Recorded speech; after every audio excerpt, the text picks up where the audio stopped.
Here are some habits that I think contributed to increasing my level of positivity, and I want to share them with you today. So, the first one that I started was self talk. How do I talk about myself? And I noticed and observed myself how many negative thoughts I was thinking about myself. How can I have a good relationship with myself if I talk like that about myself? That I don't know how to do it. Why is it so difficult for me? Why is this so hard? Why am I alone? Why nobody is like supporting me? So therefore, I had to change all this internal self-talk to be aware of it, to replant new ways of talking. Like, I like myself. I think I can do it. What is it that I can do? What is it that I want? And then I switch the questions so I can entertain my conscious mind to look for those kind of answers and to look for options in how I can find solutions and not only focus on problems or weaknesses, on what is actually going wrong. The second habit was positive visualization. I started to actually create vision boards, create images in my mind about what is it that I want. How would an ideal day look like to me? And visualizing, how would I wake up? How would I feel? How would I interact with my husband? How would I interact with my kids? What kind of work would I be passionate and I would love to do? And therefore, asking questions and having those images very specific. It's not about how can I make more money. It's like I go shopping. I want to feel that I can buy what is it that I need. It's kind of the same thing, but it's specific. It's visual, right? Like I know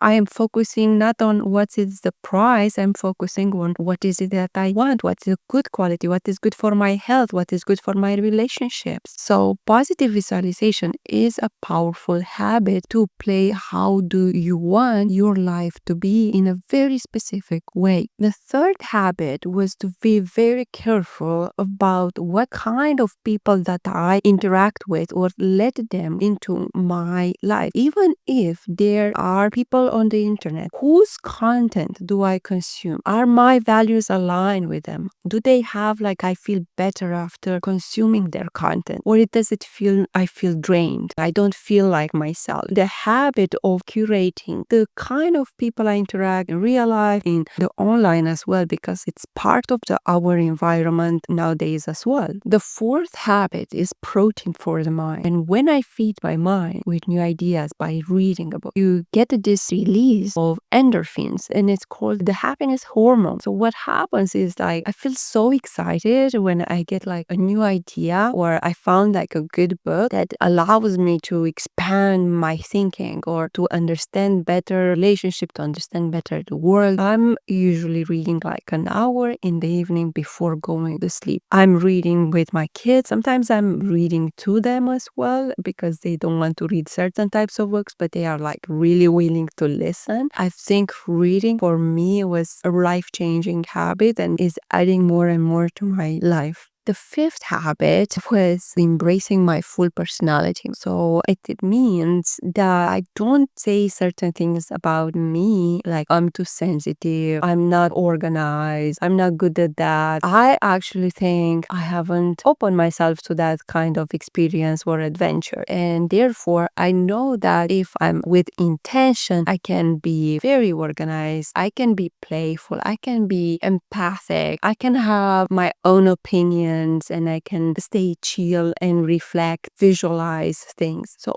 all these parts of our personalities are actually within ourselves, and it's in the practice of embracing them. The sixth one is having positive health habits. That means being mindful about what we eat, the quality of our sleep. Going to sleep and have good restful sleep was a very life-changing habit in terms of my energy. The other aspect was exercise, and sometimes I was feeling tired and I was like not feeling like it. But what I've told myself again and again was like showing up makes a better version of myself. So it doesn't matter if I don't see extraordinary results, if I don't look like, the fitness guru. It's not about comparing it with others. It's actually knowing that even if I'm tired, even if I don't push 100%, can actually makes me a better version of myself. The seventh habit is positive expectations. We live in a world there's so much unknown. The more we learn about the world, the more you realize how much we don't know. And I realize how much I don't know. So therefore, I have